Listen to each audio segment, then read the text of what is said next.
morning. It's a Friday, the 13th of February. Now, this day today is the day when S4 2025 UNAID results will be released, but also this particular day is World Condom Day, as definitely we look forward to Valentine's Day tomorrow.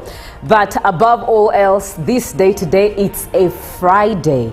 A day to remind you that the time for you to be away from everything that keeps you up and about is away from you, and you take some time off for yourself, but also a good reminder that it's about the time you mind your business and not your employers. As it is, it's very effective. My name is Julie F. Nantaba. This morning on Good Morning Uganda, you are watching UBC TV, here to inspire you. We come to you live from the Nile Avenue, and you can not only watch us analog, but you can also watch us online, and that is on all our social media platforms. Follow us on X as well as YouTube, in case you're not the type who watches TV a lot or you are always mobile. You can still watch us while you are mobile. I'm not alone. I am with John Murunji. Good morning, John. Good morning, Julie, and a very good morning to you, our viewers. I hope you had yourselves a fantastic night. And yes, indeed, it is a Friday, so make sure you do your work very well and be done.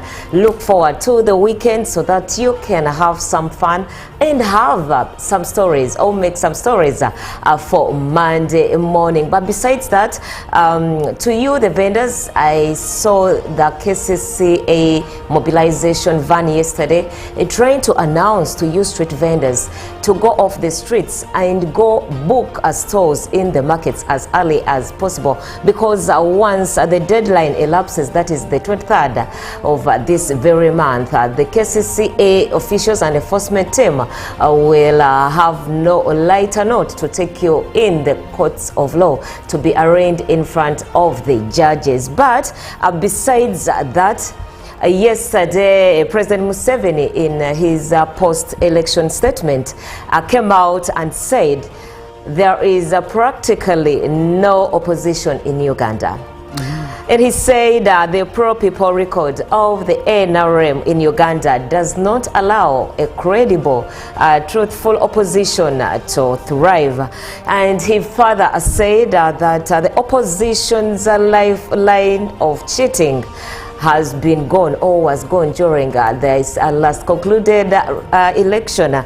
And he said that the death knell to them was because there was the use of BVVK, and they could not find ways of cheating, although in some situations where the operators could not operate the BVVKs, they managed to cheat there, here and there. So the president called upon all Ugandans to abandon any bad behavior and act fairly to all, even the opposition. And I like this, Julie. Act all, be fair to everyone, irrespective of their parties. But still, the CDF General Mohoz Kainerugaba appointed Jackson Pande Kajuba as the new commander of the Uganda People's Defense Forces Armored Division based in Masaka. Now, Brigadier General Kajuba replaces Deus Sandi, who passed away after suffering severe breathing complications. But still in the same reshuffle, Wilson Bagonza Rakanara of the Special Forces Command has been promoted to Brigadier General and appointed Deputy Commander of the Armored Division. Right. Thank you very much, John, for that preamble and indeed interesting remarks from His Excellency Yoweri Kaguta Museveni. Now, in the same line, let's have a look at what we have on the local scene. Of course, starting off with our local coverage, Uganda's Vice President, Major retired Jessica Alupo, on Thursday afternoon arrived in Addis Ababa, the capital of Ethiopia, to represent President Yoweri Museveni at the 39th Ordinary Session of the Assembly of Heads of State and Government of the African Union Summit. The high-level summit starts today to the 15th, 2026. Upon arrival at Bole International Airport, the Vice President was warmly received by the Ethiopian Minister of Transport and Logistics, Aleme Sime Feisa, Uganda's Ambassador to Ethiopia, Rebecca Amoge Otengo, State Minister of Finance and Planning, Amos Logolobi, and Brigadier General Fred Zache Kateiza.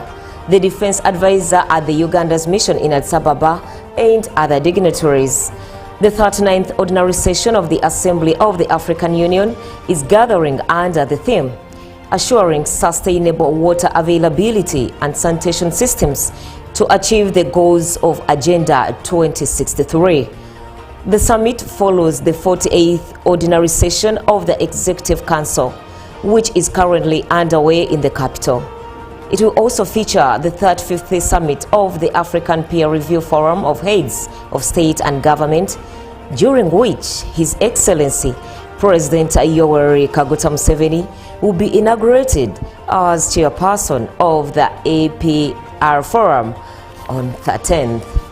I love how the Vice President paid homage by dressing up in an Ethiopian attire. Oh yeah, she looked beautiful and smart. Yes. Okay. She paid homage to where she visited. That's profound. Yeah, and of course, moving on, the Minister for Kampala and Metropolitan Affairs, Hajjat Kabanda, has reiterated her directive issued last week, ordering street vendors, border riders, and taxi operators with illegal stages to vacate the streets of Kampala. Despite the directive, many vendors remain on the streets, creating tension within the city.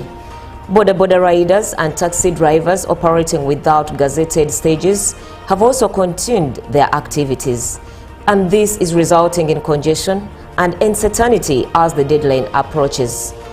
Traders operating in arcades and shops within the city have vowed not to pay taxes if street vendors are not removed.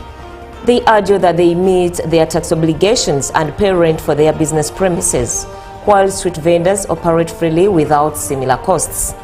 Now, speaking to the media, Minister Kabanda emphasized that the government is determined to restore order in the city and ensure that all vendors operating illegally vacate immediately after the set deadline.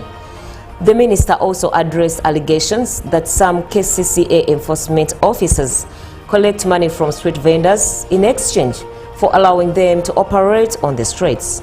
She warned that any officer found involved in such acts will face disciplinary action. She further clarified concerns regarding the planned redevelopment of Usafi Market. Traders have expressed fear about where they will operate during the reconstruction, especially since the market is expected to accommodate vendors removed from the streets.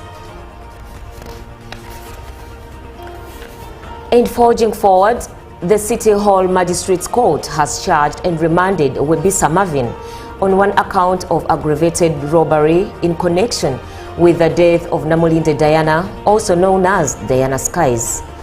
The accused was not allowed to take plea because the Magistrates Court lacks jurisdiction to try capital offences. He was remanded to Luzira Government Prison. Following the murder of Namulinde Diana last week, police arrested Webisa Marvin, a security guard working with Gibeon Security System who had been deployed at the deceased's residence in Chanja, Kampala district. Webisa was yesterday arraigned before City Hall Magistrate Nicholas Ayisu and charged with aggravated robbery, contrary to sections 266 and 267, Clause 2 of the Penal Code Act, Cap 128.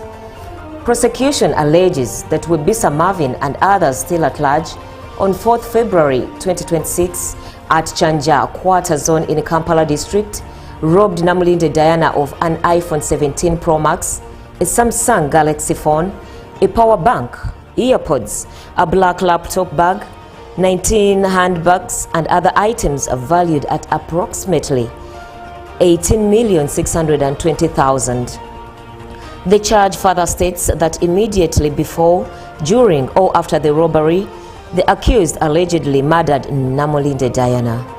Prosecution informed court that investigations are still ongoing and requested more time, which was granted. Court adjourned the matter to 3rd March 2026 for mention, and the accused was remanded to Luzira Government Prison. And in a separate development, the Nakawa Chief Magistrates Court dismissed charges of inciting violence against police officers that had been brought against National Unity Platform Deputy Spokesperson Waiswa Mufumbiro. The case was dismissed by Magistrate Frank Namanya after the prosecution failed to specify the exact location where the alleged offences were committed. The charge sheet merely indicated that the offences occurred in Kampala, which the court found insufficient to establish jurisdiction. Mufumbiro had been accused of inciting NOP supporters to attack security personnel and injure police officers. Although he has been freed in this matter, he still faces other charges before the Kawempe Magistrates Court. In that case, he and several other NOP supporters are accused of conducting an unauthorized military-style parade at the party's headquarters in Makere Kavule in February 2025. Those jointly charged include Edward Sebofo alias Eddie Mutwe, Chivumbi Achilewo, Tulsi Calvin alias Bobby Giant, Seronkuma Edwin alias Eddie King Kabeja, Lukenge Sharif, Nyanzi Yassin, Kawestoni, Sauda Madada, Kaija Doreen, and Olivia Lutaya. They face charges of unlawful drilling, conspiracy to commit a felony, and wearing uniforms resembling those of security forces. Offences prosecution alleges were committed during the February 12, 2025 incident at the NO offices. And that brings us to the end of our local coverage. All right, thank you very much, Joan, for that update. It's that time we moved and flown away out of the country and out of a bit of Africa, maybe East Africa, but look at what is happening on the global scene. And we're starting off with matters Iran and Israel, of course, US in there in this conversation. Israeli Prime Minister Benjamin Netanyahu said Iran now knows who it's dealing with. This was after talks with Donald Trump in Washington, praising the US president as a tremendous friend and claiming Tehran made a mistake last time by failing to reach an agreement. Netanyahu made the remarks before boarding a flight back to Israel following talks with Trump on Wednesday. The discussions focused on several issues, primarily the negotiations with Iran. Netanyahu told reporters, "I think the conditions he is creating, together with their understanding that they made a mistake last time by not reaching an agreement, may create the possibility of achieving a good deal." However, Netanyahu stressed he remained skeptical about any deal, but argued that if one is reached, it must address not only Iran's nuclear program, but also ballistic missiles and Tehran's regional proxies. Quote unquote, if a deal is reached, it must include elements that are vital to US, to Israel, and in my view, not only to Israel. It's not just about the nuclear issue, but also ballistic missiles and Iranian proxies, he commented. Trump has previously said he prefers a negotiated solution with Tehran, while warning that Iran must not acquire nuclear weapons. He has also cautioned that Washington maintains a strong military presence in the region. The latest round of negotiations between Tehran and Washington concluded last Friday in Oman without a breakthrough. Iran's Foreign Minister Abbas Araghchi described the talks as positive. Still staying in Iran, Oman's Sultan Haitham bin Tariq received the Secretary of Iran's Supreme National Security Council, Ali Larijani, at Al Baraka Palace in Muscat. Footage shows the Omani Sultan and the Iranian official shaking hands at a meeting attended by several other Iranian officials. The discussions focused on recent updates in the Iranian-US negotiations to explore ways of reaching a balanced and fair agreement between the two sides, according to state media reports. Quote-unquote, the importance of resuming diplomatic dialogue and negotiations seeking common ground and resolving differences through peaceful means to establish peace and security in the region and the world, the agency further reported. Larijani, who had arrived earlier on Tuesday leading a delegation, met upon landing with General Sultan bin Mohammed Al Numani, Oman's Minister of the Royal Office. This visit comes just days after after the indirect Iran-US talks that took place in Oman. Now on to the continent. The acting head of MONUSCO, Vivian van de Peer, arrived in Goma on Thursday aboard the first United Nations helicopter to land at the airport in more than a year in a symbolic move aimed at activating the ceasefire monitoring mechanism under UN Security Council Resolution 2808 and potentially marking the gradual reopening of the city's airport. Footage shows officials and military personnel waiting at Goma International Airport under tight security as the UN helicopter lands. Vivian van de Peer is seen disembarking and departing in a UN convoy, marking the airport's official return to activity. Quote unquote, more than a year ago, on January 26, 2025, I was on the last plane to land at Goma Airport, and today I am on the first. I hope this is the beginning of the gradual reopening of Goma Airport for the benefit of the population, she added, announcing that MONUSCO will deploy its first aerial reconnaissance mission to Uvira. Oscar Balinda, deputy spokesperson for AFC M23, urged officials to adhere to the ceasefire agreement reached in Qatar last year. Quote unquote, we hope the Doha process will move quickly. Because of the 8 points in the protocol, we have only discussed 2, leaving 6 unaddressed. We urge the processes to accelerate so that we can reach an agreement and build our country together, he said. Angola has proposed a formal ceasefire to take effect on February 18th, pending public acceptance from both the DRC government and the AFC M23 group. Fighting has continued in the eastern region of the DRC despite a ceasefire brokered by the United States and an economic deal between the two countries. The DRC accuses Rwanda of backing the M23, a rebel group, but Kigali has repeatedly denied this. And that brings us to the end of what we have on the global scene. About the time we took a look at what the dailies carry this morning. Of course, in the beginning of with the New Vision, the biggest headline there at the face of this paper this morning is top schools lower senior 1 cutoff points. Students have 14 days to take up slots upon admission. And the mother of 6 triplets seeks hope. A mother of 6 there in Barra is looking for hope, while President Museveni speaks out on pause. And about Makoma, Kayanja rallies Ugandans to attend show. There are also details there on UCU Dean murder and over 5,000 juveniles stuck in remand homes. About the Harvest Money Expo, learn modern vegetable farming ways they're in the New Vision.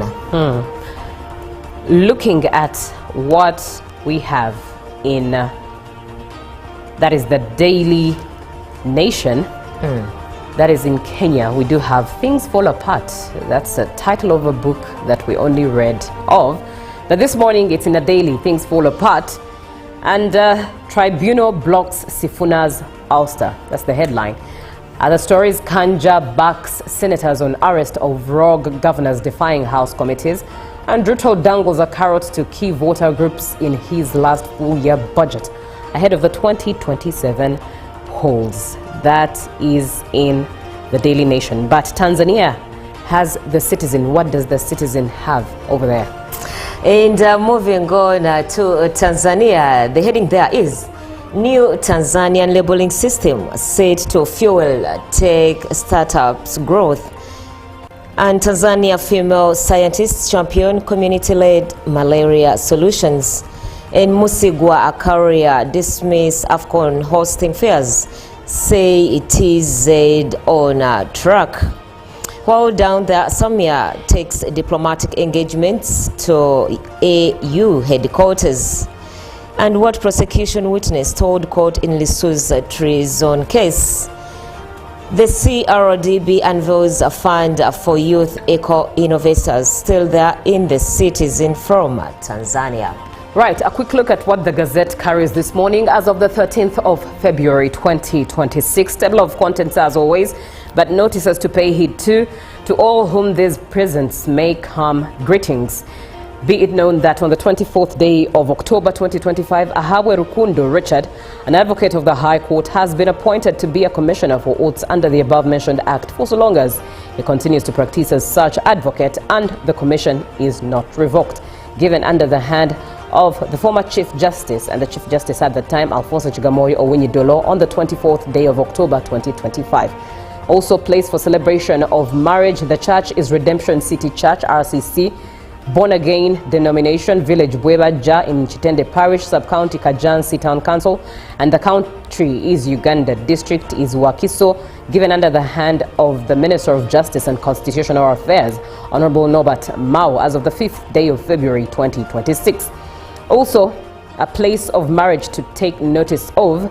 The church is Kisoro Community Church, Born Again denomination, Village Nyakashinje, and parishes in Nyakashinje, Sub-County Northern Division, Kisoro Municipality, District in Kisoro, given under the hand of Honorable Norbert Mao, the Minister of Justice and Constitutional Affairs. It's exactly a minute to 7 a.m. this morning, a Friday. Good morning. That's all that we have for the updates from the different regions and spaces for your information. But in the meantime, let's have a short break as we are sponsored by the Ministry of Agriculture, Animal Industry and Fisheries. Enjoy your Ugandan coffee and we'll be right back in just a bit. Good morning. Live from UPC Studios in Kampala, this is... Good morning. It's a Friday, the 13th of February. Now, this day today is the day when S4 2025 UNAID results will be released, but also this particular day is World Condom Day, as definitely we look forward to Valentine's Day tomorrow. But above all else, this day today, it's a Friday. A day to remind you that the time for you to be away from everything that keeps you up and about is away from you, and you take some time off for yourself, but also a good reminder that it's about the time you mind your business and not your employers. As it is, it's very effective. My name is Julie F. Nantaba. This morning on Good Morning Uganda, you are watching UBC TV, here to inspire you. We come to you live from the Nile Avenue, and you can not only watch us analog, but you can also watch us online, and that is on all our social media platforms. Follow us on X as well as YouTube, in case you're not the type who watches TV a lot or you are always mobile. You can still watch us while you are mobile. I'm not alone. I am with John Murunji. Good morning, John. Good morning, Julie, and a very good morning to you, our viewers. I hope you had yourselves a fantastic night. And yes, indeed, it is a Friday, so make sure you do your work very well and be done. Look forward to the weekend so that you can have some fun and have some stories, or make some stories for Monday morning. But besides that, to you, the vendors, I saw the KCCA mobilization van yesterday trying to announce to you street vendors to go off the streets and go book stores in the markets as early as possible, because once the deadline elapses, that is the 23rd of this very month, the KCCA officials and enforcement team will have no lighter note to take you in the courts of law to be arraigned in front of the judges. But besides that, yesterday, President Museveni, in his post-election statement, came out and said there is practically no opposition in Uganda. And he said the pro-people record of the NRM in Uganda does not allow a credible, truthful opposition to thrive. And he further said that the opposition's lifeline of cheating has been gone, or was gone during this last concluded election. And he said that the death knell to them was because there was the use of BVVK, and they could not find ways of cheating, although in some situations where the operators could not operate the BVVKs, they managed to cheat there, here and there. So The president called upon all Ugandans to abandon any bad behavior and act fairly to all, even the opposition. And I like this, Julie. Act all, be fair to everyone, irrespective of their parties. But still, the CDF General Mohoz Kainerugaba appointed Jackson Pande Kajuba as the new commander of the Uganda People's Defense Forces Armored Division based in Masaka. Now, Brigadier General Kajuba replaces Deus Sandi, who passed away after suffering severe breathing complications. But still in the same reshuffle, Wilson Bagonza Rakanara of the special...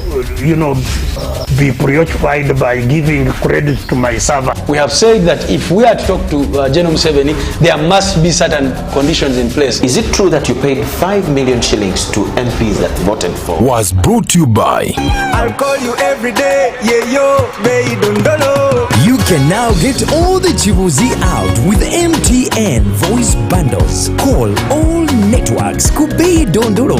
Buy a 25-minute voice bundle for only 1,000 or buy any daily voice bundle of your choice. Dial *100 *21# and select daily or use the My MTN app. When we talk together, we are unstoppable.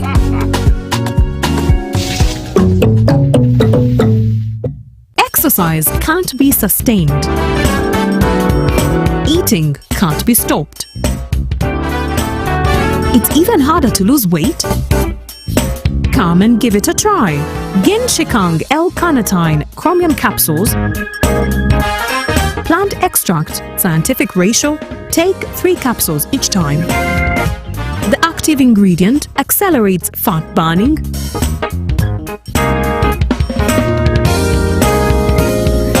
Eat twice a day. Don't take a detour. Weight loss starts now.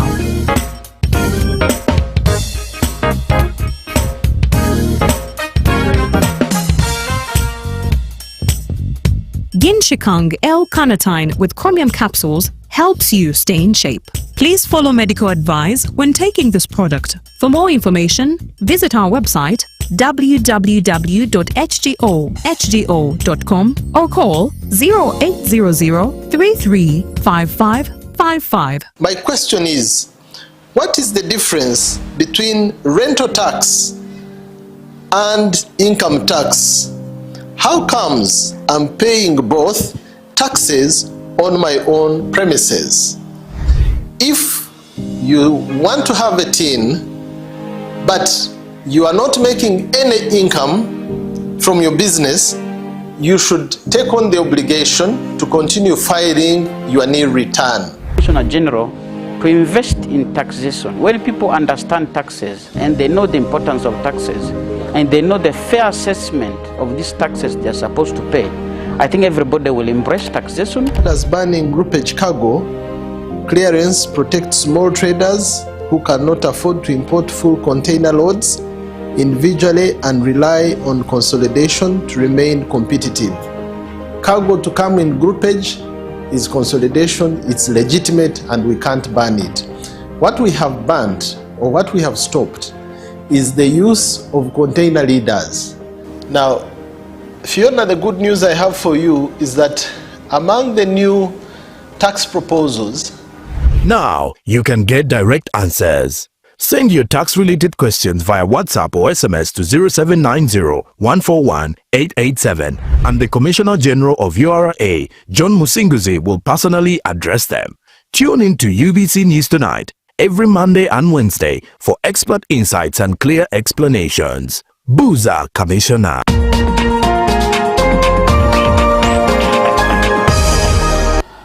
Everyone has a different picture of what the world should be, but we all agree we need a prosperous world where people can afford to eat, to move, be in safety, be vibrant, be connected. Dr. Jimmy Opigo prides himself on being a West Niler at heart with a vast practical knowledge about the region. Despite of him being a distinguished public health professional and renowned malaria fighter, he is passionate about hospitality and tourism.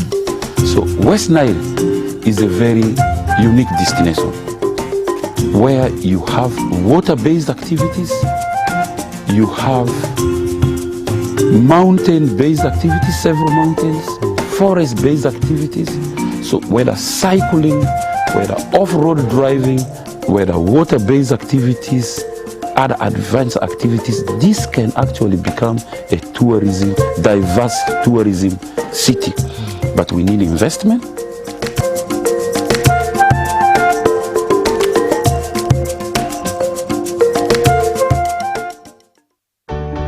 The Senior Citizens Grant under the Social Assistance Grants for Empowerment SAGE program is Uganda's social protection flagship program, providing regular, predictable, and reliable direct income support to older persons.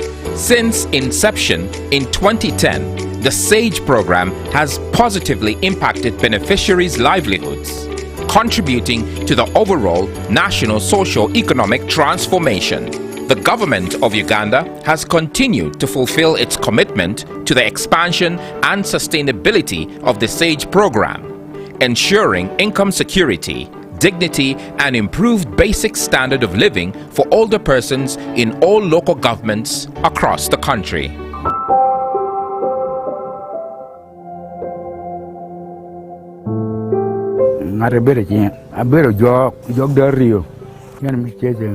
Wila kwegina wila kadiang mingi luang te ter kwena te yat kaya dano pagyo ate wot ken konya wila bang te konya wila diegi te konya wila ka burro ap chene konya ke gine konya ke gale gine gal tiama de ar gorro per rambur kuna bor ka rom konya tin moto te tidi konya ke moto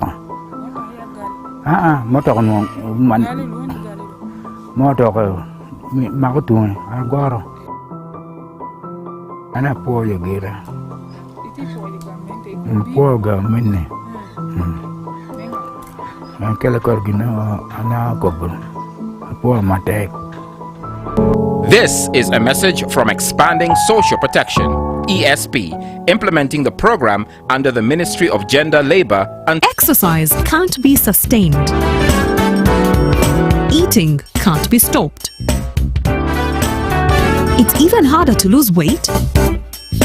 Come and give it a try. Ginshikang L-carnitine chromium capsules. Plant extract, scientific ratio. Take 3 capsules each time. The active ingredient accelerates fat burning,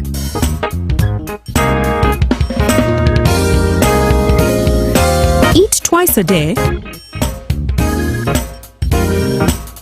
Don't take a detour. Weight loss starts now.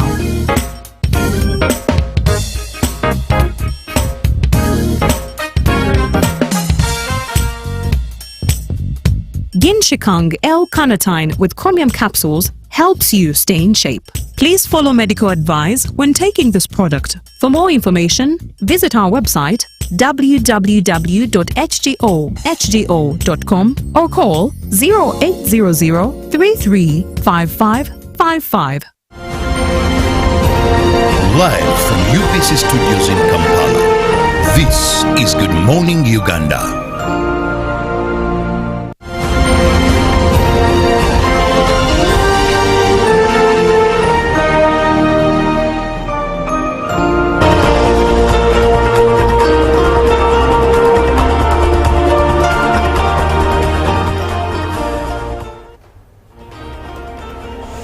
Good morning, Uganda. You are watching UBC TV. We come to you live from the Nile Avenue. My name is Julie F. Nantaba, and it's the 13th day of February 2026. Today marks the International World Condom Day, as indeed marked by the World Health Organization. It's time to rearrange, reinvigorate, and re-educate about condoms, not just as a barrier, but as a cost-effective tool to safer, healthier, and more confident sexual experiences. This is according to the World Health Organization, and it's a conversation we're having this morning. Join John and myself to have this conversation. 0709 602 592 by text, WhatsApp, and be part of the conversation. Now, John, looking at World Condom Day, starting with a preamble, do you think it's relevant in your perspective? Definitely. Because, you know, World Condom Day started in Europe. And if I'm not mistaken, it was the first condom was manufactured in 1903, I think, if my mind is not betraying me.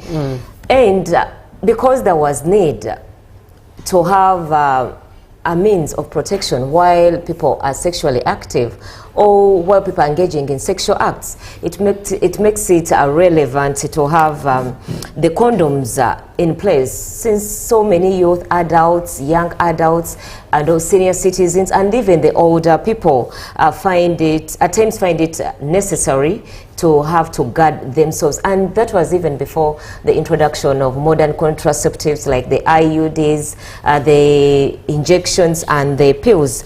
So it is really relevant to have condoms in place, and also to celebrate a World Condom Day, to reiterate the importance of using condoms, to remind people why they should use them, to let those who do not use them know the importance of using condoms and the risks therein of not using condoms. If at all that is the method they've chose, made is the abstinence, be faithful, and also use condoms. Right. So I find it really relevant. And how effective are condoms in the fight against HIV and, of course, other STIs? Condoms are really effective. From research, it states that it is 10 to 20 times safer for someone who has used a condom than for someone who has not used a condom at all. And condoms, from what has been given as research, they do protect up to 98% if used correctly, not just used. But if someone uses the condom in the right way, following the proper guidelines of having to remove them from the wrapper and then using them and disposed of, they do protect someone up to 98%. And of course, we've seen a reduction in the transmissions and infections. Right. And some of them testify that they've been using condoms as their preventive methods, even in Uganda and also even in Asia. And that is most of the sub-Saharan countries have also given testimony that there is really a reduction in infections as a result of employing condoms. Right. For safety. I love the fact that you use the word if they are used rightly and also handled rightly. You know, just in the image of unwrapping them, how to use them. What is the right way they are supposed to be used? Because that means that there is an unright way they are handled and many at times become ineffective. Of course, there is a lot when it comes to correct and consistent usage. Because if it's not on, it's not safe. We've heard about these campaigns. And for someone to use this synthetic rubber, you must know. Even at times the instructions on some of them are written on there, but because I don't know if people are in a hurry or if it's just being reckless, they don't even bother. Not everyone knows how to read. Not everyone knows how to read. And many a times they're in English. So you know they need to be translated to some local dialects. Anyway, you must use the condom correctly from start to finish, not having it on correctly in the first place, and within the activity you decide to use it otherwise, you decide to tear it or you decide to put it off. You cannot say you used the synthetic rubber correctly when you decided to take it off in the middle of the activity. You have to use it very well as guided until start to finish. It also that is if it is to prevent HIV, because some of the masses think it is only about preventing HIV, but it can prevent unwanted pregnancies. Condoms can prevent even STIs and STIs, or STDs. So it is yesterday, by the way, when we had this conversation earlier on, I managed to talk to someone. It was a male, and I asked them, do you use condoms? They're like, no, I don't use condoms. And I'm like, why? And what they said was, because I trust the person I'm with. And I asked them, so do you think condoms only protect against HIV? Are you ready for a baby? I'm not ready for a baby. So I'm like, do you know that you can use it as a family planning method? Then they kept quiet. And it came to me, it dawned on me that this person did not know that there are other things that condoms do prevent. Also, we can talk about handling and storage. How do you handle this condom? Do you just keep it anyhowly? Or when you're beginning to use it, do you just tear it anyhowly? Some people do make mistakes and open the condoms with their teeth. Yes, and you know, like I said, I don't know if it is because they're in a hurry or it's because of ignorance. Because in the process of tearing it with your teeth, you can easily damage it and it becomes ineffective. It might not really help you out if you're trying But I think in there you also remind me of, I'm not so sure if sensitization campaigns by the government or by NGOs and civil society organizations still happen on condom usage, on awareness or educating how to use. But I remember sometime in my high school, our teacher was still educating us on these things, and he made mention of the fact that he was part of a group that was sensitizing regions outside of Kampala, rural areas, dwellers in rural areas, on how to use condoms. And they discovered that there are people who would actually buy condoms, but in their mind the usage was, they had I think, is it boards that they would dress the condoms and then do whatever they are supposed to do while the condom is. And I thought to myself, who in the first place, who even taught these Ugandans that that would be the ideal use of a condom in actual sense? So I think now if we can take it back to government level and maybe policy level advocacy, possibly high chances are that there's still need to have sensitization campaigns, serious sensitization campaigns. That's very true, but I've seen some of them being done by actually these rather companies that manufacture condoms. Way back, as I was growing up, I used to see, I think, was it called a lifeguard? They used to go to rural areas, even here in Kampala, and they would promote the use and also demonstrate, not of course with artificial equipment and apparatus.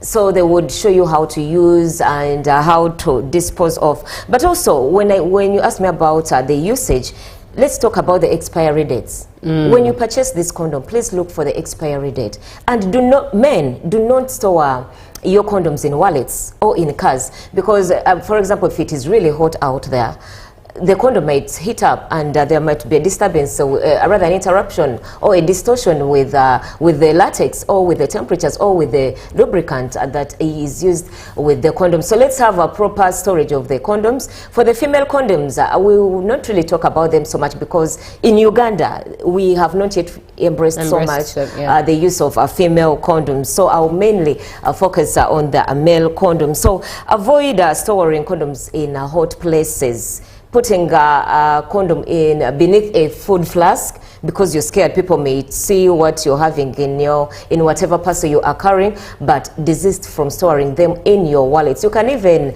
something can pierce the wallet. You keep a lot of stuff in your wallets. They might damage these condoms. And also the type of condom to use. You ask the pharmacist or a physician or a doctor or a health expert about the use of condoms. What kind of condoms are you supposed to use? Are they the water-based condoms or silicone-based? Which one is good for you? Which one do they advise to use than just, waking up and going to get any kind of synthetic rubber you might use? And people should also avoid using 2 condoms at once.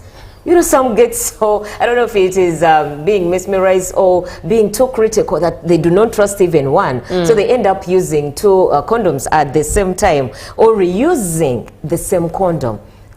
It does happen because someone, I bought it at 10,000, there are always 3 in a pack. And I'm like, oh, so if I'm going to use it for over a month, one can, the packet of 3 can sustain me for a month. No, So what you are doing is wrong.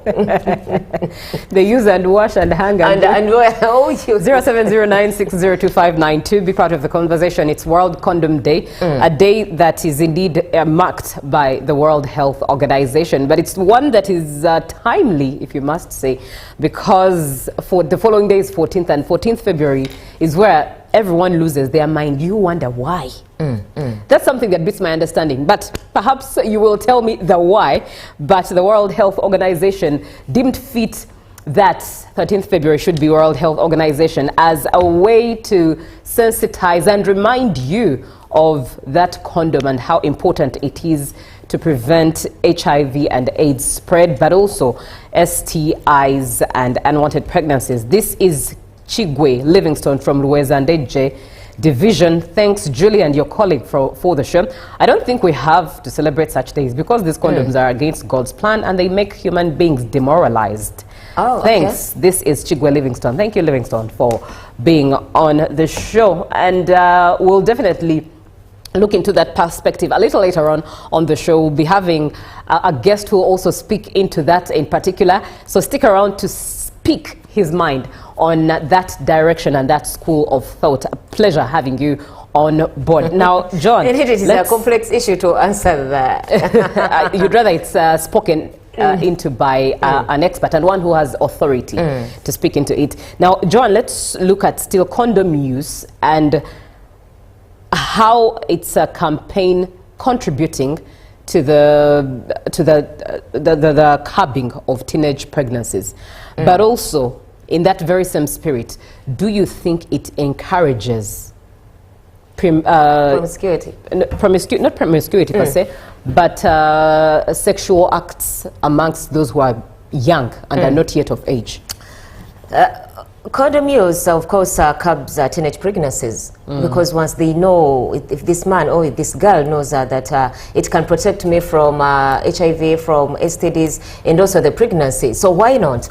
And yet the numbers are still high. Yeah, in some places, and you might find that in those areas, especially rural areas in eastern Uganda, the numbers are high because there is no proper condom use or there is no accessibility to condoms. And that is why, because not all of them can afford the modern contraceptives or have access to proper sexual reproductive health. So you find that condoms could even be even cheaper when compared to the 3 months injection or when compared to the IUDs and everything, because all these other contraceptive methods have conditions that guide them that you have to adhere to. And they do really prevent teenage pregnancies because it is even evident in statistics that in cases where adolescents reach that puberty stage and they are sexually active, when they say to use condoms, they do prevent pregnancies. And the other thing you asked me about the effectiveness, it is like I said,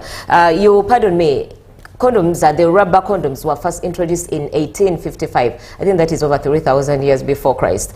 And then the latex condoms were introduced in 1920, not 1903, like I had earlier said. So it is a 1920. So you can imagine the time of inception and up to now, if they weren't effective, we couldn't be using condoms. Because if it is before Christ and where the evidence is there that they do prevent pregnancies and they are effective if properly used from start to finish. Yeah, but let's throw light in on the morality of an African country like Uganda, but also for younger children, those who are not yet 18, but I mean even 18 you're young, but given the law, 18, below 18 you're young. So as condoms, as effective as they can be in preventing teenage pregnancies, do you think they still encourage sexual misconducts for those that are still children? Because I mean it's more of a convenience now.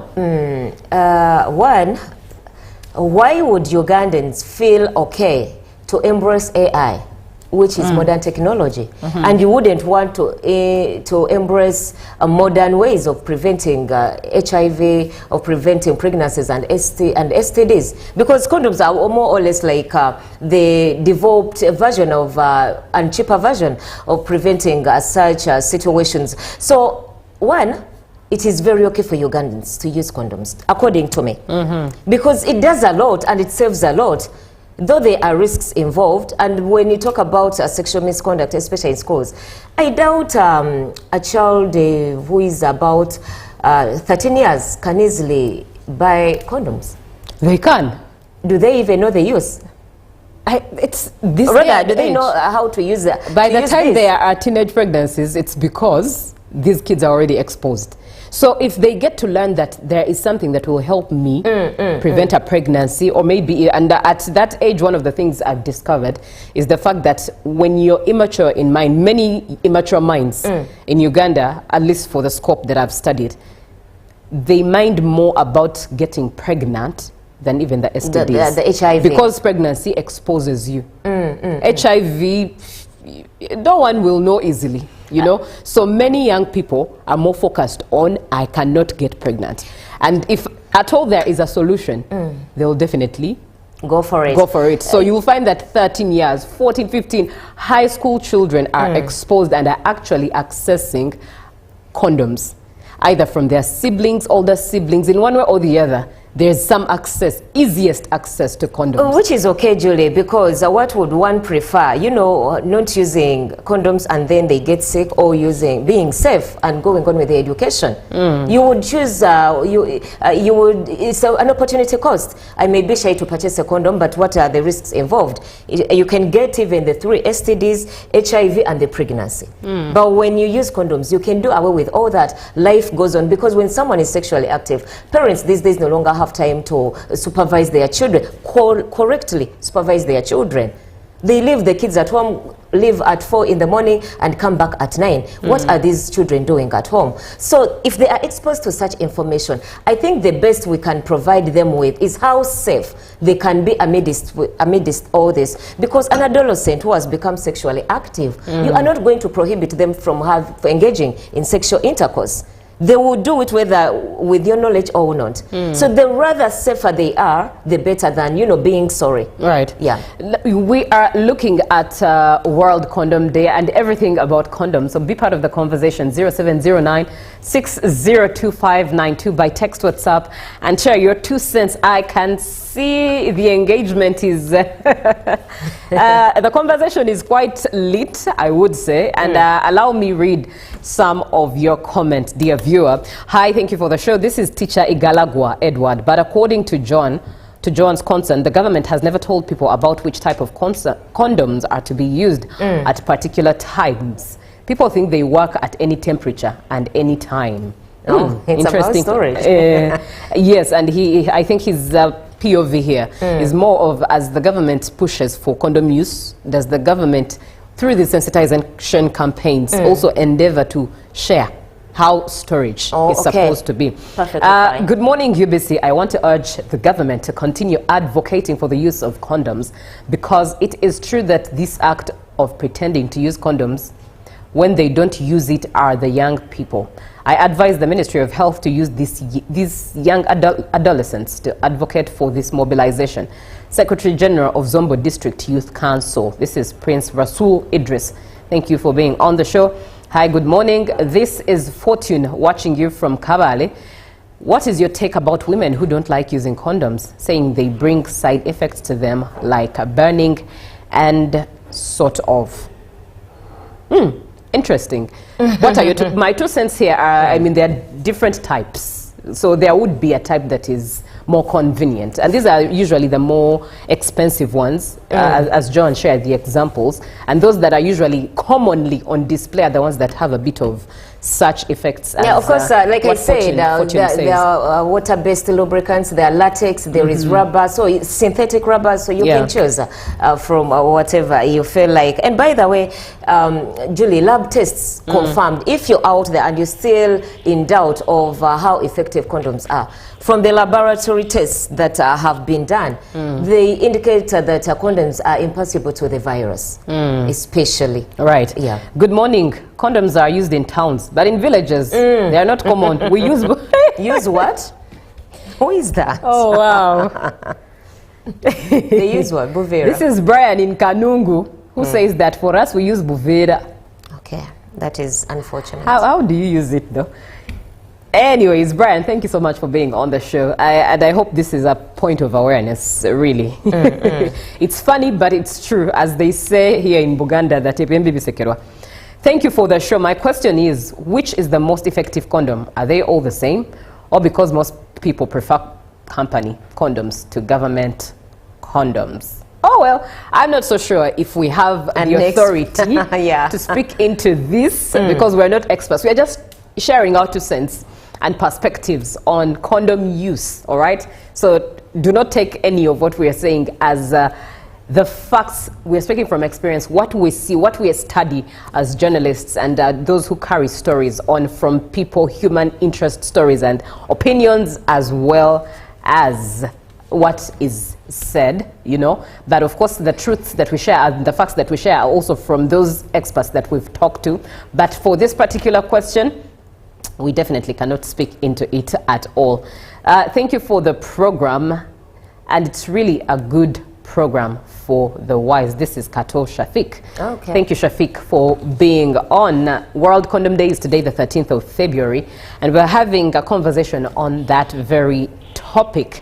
0709602592 by WhatsApp text and be part of the conversation. John and Julie here to engage you on it. Share your 2 cents. Let's share, let's learn and relearn. Now, do you think, let's look at education in a broader perspective and awareness.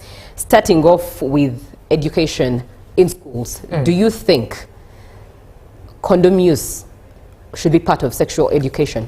Definitely. Sexual education and reproductive health education, it should be part of education among schools, because we cannot, you know, like people are saying the world is evolving, the technology is advancing. We need not to shy away from these things and taboos, which these are some of the things that contribute to stigma. When you find someone is feeling ashamed to purchase a condom. Right. So you're trying to choose between life and shame. And the other people, because the society brands them as promiscuous, they decide not to resort to Buveras, like someone has said. But remember, once you use a condom, it shows that you care about your life, you have responsibility over your life, and you're concerned about the other people. Right. You know, there are other people who are infected, Julie, and they prefer infecting others. They're like, if me, I got it, how about the other person? Some of them, even when you try to compel them to go for tests, in respect of HIV, or they say, so you know, such statements. And also, when I talked about breaking taboos, encourage open dialogues, boost societies, have workshops, meetings. If your career guidance in school, let these matrons or wardens or whoever is offering the career guidance to these students help them with this information, so that once they get out of there, or when they reach that stage, it is not something to be ashamed of or something to feel bad about. And when it comes to the religions and condom use, there is need to harmonize, because to me, what is the essence of being so interested into your religion while you are getting sick? Because still, when you get sick, you might not be able to sustain yourself while going to church, or for those who are working for the church. Once you're bedridden, you might not be able to be an usher or to carry out whatever gospel you are carrying out. So vis-a-vis religion, we should learn to harmonize these two interests, because you cannot be sick and you want to be religious, or you cannot be religious. But something, because God, I don't think God would also promote promiscuity, because it is against it. Adultery is against it. But also condoms are used in marriages. Let's encourage open discussions, even with partners. I talked to someone and they said for them, they are officially married in church, but they do use condoms as, not because they do not trust each other, but as a family planning method.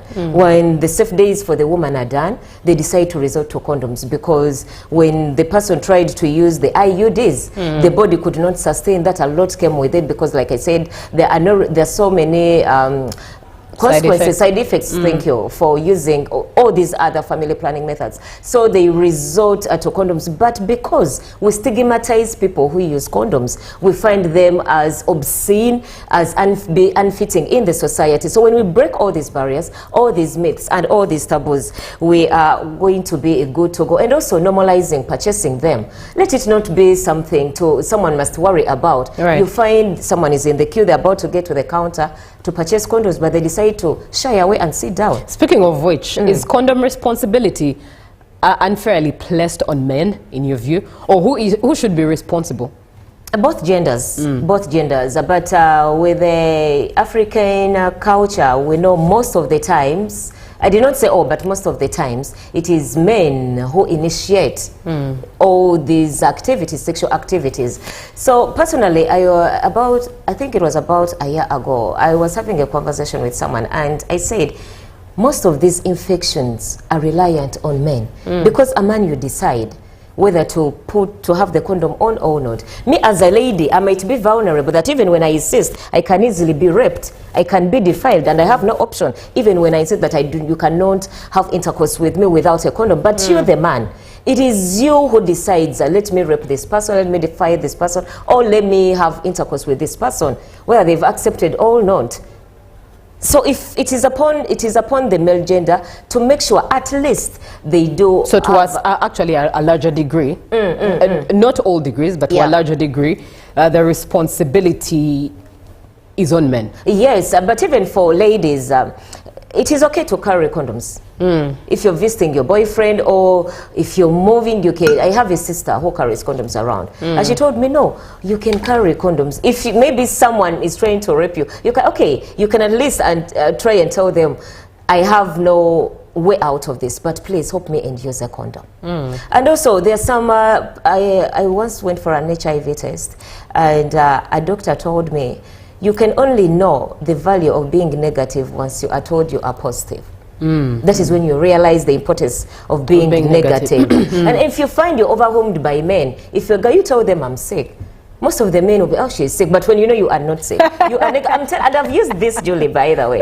I've used this. Tell them I'm sick. Yes. You're like, no, you do not try me because I'm sick. Those some of them are big headed. They're like, you know, a person like you cannot be sick. Or they also even make fun of it. Me too, I'm sick. So you can imagine even the factors that are in that this person is sick. I'm telling them I'm sick too, even though I'm not. But they are willing even to do interesting it one. without Let's protection. look some of the comments that we have. I'm watching you from Soroti. Government should provide lubricants, not just condoms, because women feel condoms hot and rough during intercourse. So they end up not using them. This is Stanley, who is in Kisoro. Government should not provide lubricants.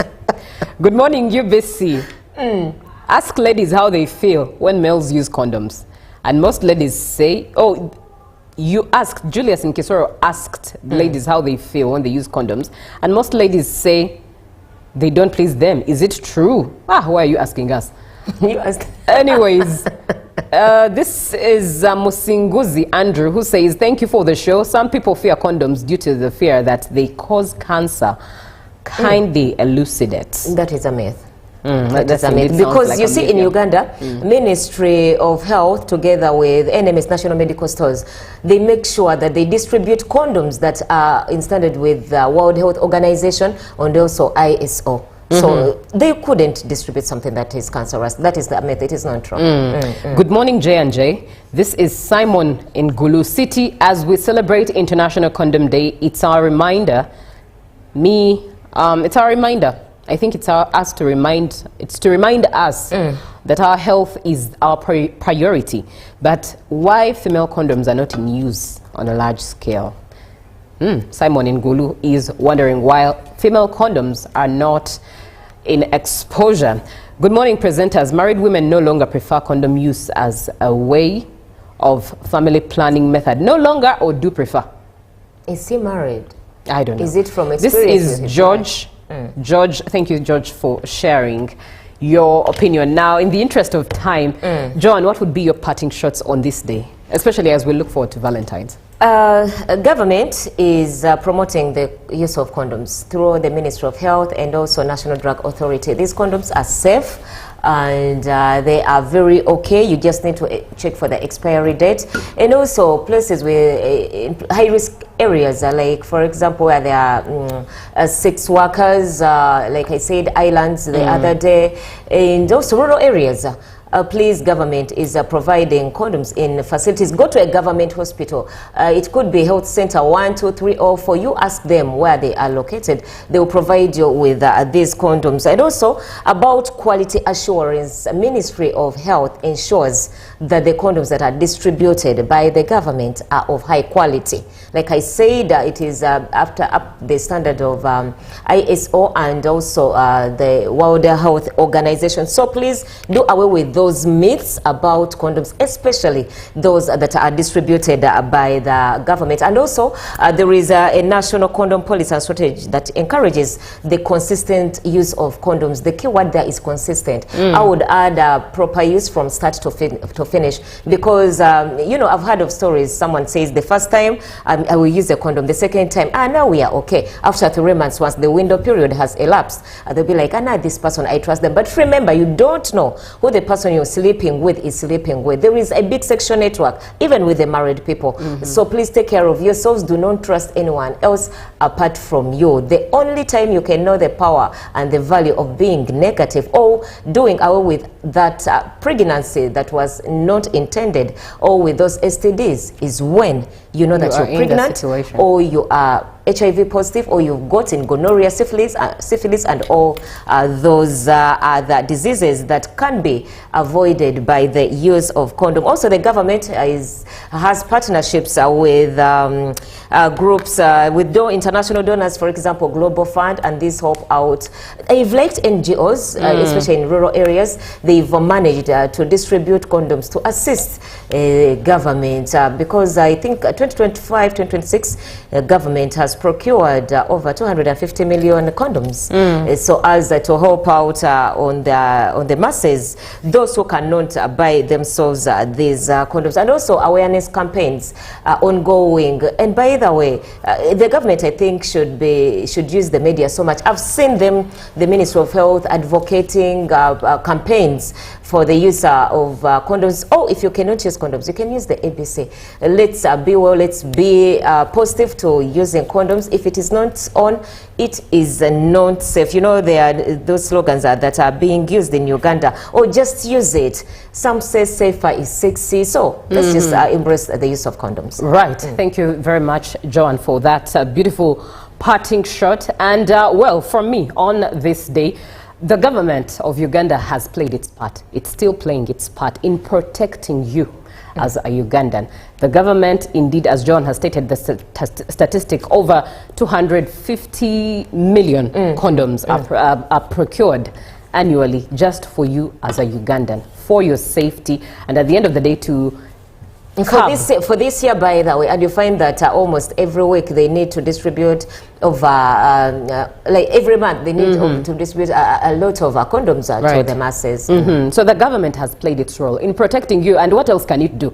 It cannot control how you behave, it cannot control your decisions as a human being, but that's the best part that the government can do to protect its citizen as a Ugandan. But ultimately it starts with you as an individual. If you ask me, condom use is okay in the context of marriage, perfectly fine. And outside of marriage, I would say abstinence is your key. Abstinence is okay. Leave sex alone. Wait for it when you're married. Because ideally, the truth is whether you want it or not. And this sounds gibberish, but it's the truth. It's the truth. Facts are out there, but the underlying truth is sex was created by God. It was created to be a beautiful thing. God is a covenantal being. That means sex is covenantal. So whether you're avoiding a pregnancy, whether you're avoiding STIs, yes, you will. But the reality is, in line with covenant, you'll not avoid a lot. You'll still attract many things, whether you want it or not. It's just a fact. So abstain is my word for you. Valentine's should not be a place for you to go wild, to grow mad. It's just a day. To regret. Or to regret yes, for the rest of your life, you know. So sex at the wrong time, at the wrong age, sex outside of marriage by Julie F. Nantaba, it's wrong. Wait for marriage because you're protected there, whether you use condoms, whether you don't. Whether you're following the guidelines of using condoms right, you're wholly protected there. You're wholly protected whether you want it or not. But anything outside of that, man, there's a lot you're dealing with. That's if your partner is also faithful like you are. Yes, but in the context of marriage still, there's a lot of protection. There's if you, in one way or the other, and that's another conversation we can have for another day. But as the government plays its part, play your part. One day should not take your life or kill your future. Good morning. Up next, we have a guest still to talk about Valentine's, and that is Pastor Cyrus Road. Good morning.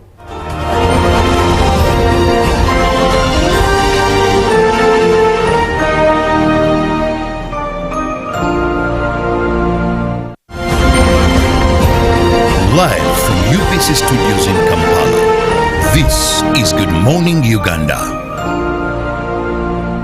Pick of the day on UBC. One-on-one with Michael Jordan Lukomwa. A weekly face-to-face conversation focusing on accountability, inspiration, information, and sensitization of the public from the various sources such as inspirational profiles. Having a disability is not inability. Every Friday 9 p.m. it's one-on-one with Michael Jordan Lukomwa. Don't you see anywhere that you would give a credit in the fight against COVID?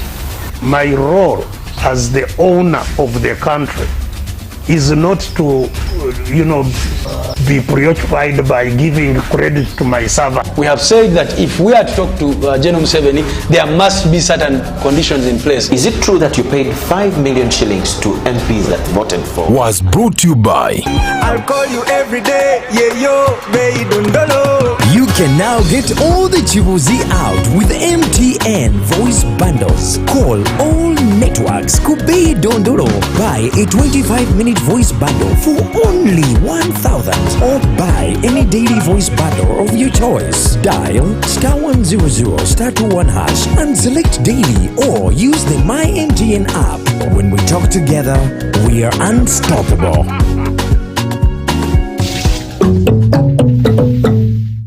Exercise can't be sustained. Eating can't be stopped. It's even harder to lose weight. Come and give it a try. Ginshikang L-carnitine chromium capsules. Plant extract, scientific ratio. Take 3 capsules each time. The active ingredient accelerates fat burning.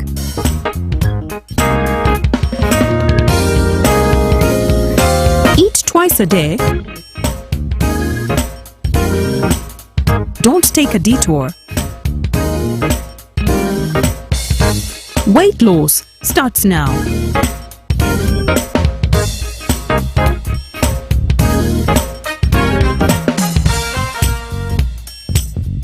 Ginshikang L-carnitine with chromium capsules helps you stay in shape. Please follow medical advice when taking this product. For more information, visit our website www.hgo.com or call 0800 335555.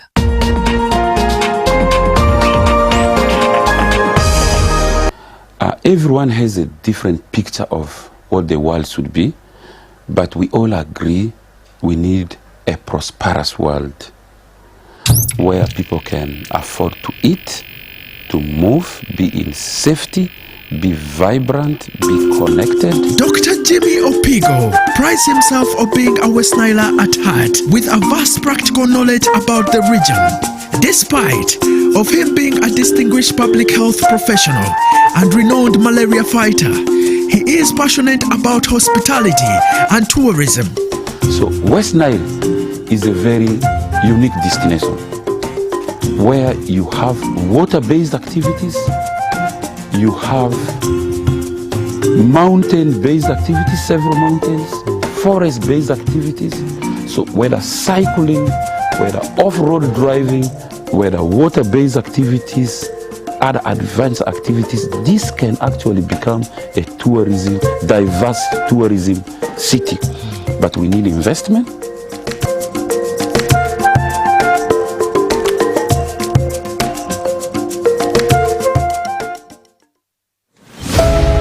Janani Day is a public holiday in Uganda, annually celebrated on 16th February.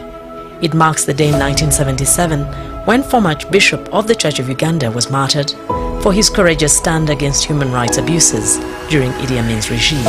The 49th commemoration of St. Janani Day will take place under the theme Anchored in Christ for Stability, Peace and Unity in Muchwini Sub-County, Kitgum District. Don't miss the live event on Monday 16 February 2026 on UBC TV. The Senior Citizens Grant under the Social Assistance Grants for Empowerment SAGE program is Uganda's social protection flagship program, providing regular, predictable and reliable direct income support to older persons. Since inception in 2010, the SAGE program has positively impacted beneficiaries' livelihoods, contributing to the overall national socio-economic transformation.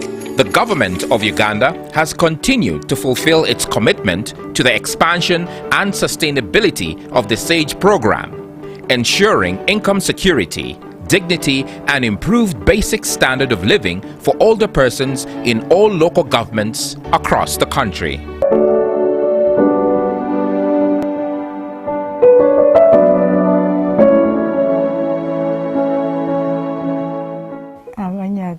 Siriya Kyazike nina emyaka 86 omuluka Kabakedi ombola Yeruwero disitulikiti Yeruwero kubanga engeri gye byantegeeza nze awo nagaanira ngamba lesina nagenda mu ebyo n'abaana sinnabagamba bwe yagira ki abaana ne bagamba mama genda nebanzikiriza sente ze nakafuna ndowooza gira emitwalo nga 6 oba zisobamu awo sikyajjukira bulungi kubanga nze kazitanzifuna naye nkola embalirira ne mmanya nti zituuse bwe ziti nenziteeka awo ku kayumba kange ako ne ŋŋamba oluvannyuma ndifunamu ate ekigenda mu maaso naye nga sizizizza ku mmwaba kuzoonoona.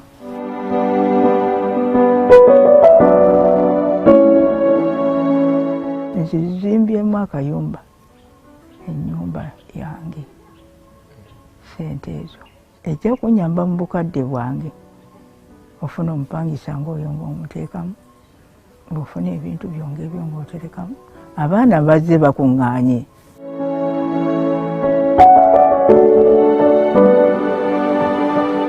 Era nsaba buyambi bunyingire kano nkaggale nakali nkaggale n'okkoona okulongoosa bwe baba buwedde awo kale ng'ate empulaaninga ebirala wali.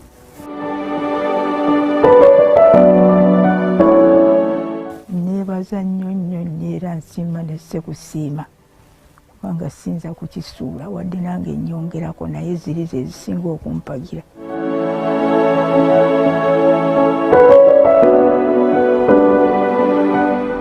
This is a message from Expanding Social Protection, ESP, implementing the program under the Ministry of Gender, Labour and Social Development. ESP, better life chances for all. My question is, what is the difference between rental tax and income tax? How comes I'm paying both taxes on my own premises? If you want to have a tin, but you are not making any income from your business, you should take on the obligation to continue filing your nil return. Commissioner General, to invest in taxation. When people understand taxes and they know the importance of taxes and they know the fair assessment of these taxes they're supposed to pay, I think everybody will embrace taxation. As banning groupage cargo, clearance protects small traders who cannot afford to import full container loads individually and rely on consolidation to remain competitive. Cargo to come in groupage is consolidation, it's legitimate, and we can't ban it. What we have banned, or what we have stopped, is the use of container leaders. Now, Fiona, the good news I have for you is that among the new tax proposals, now you can get direct answers. Send your tax-related questions via WhatsApp or SMS to 0790-141-887 and the Commissioner General of URA, John Musinguzi, will personally address them. Tune in to UBC News Tonight every Monday and Wednesday for expert insights and clear explanations. Buza Commissioner. Live from UBC Studios in Kampala, this is Good Morning Uganda.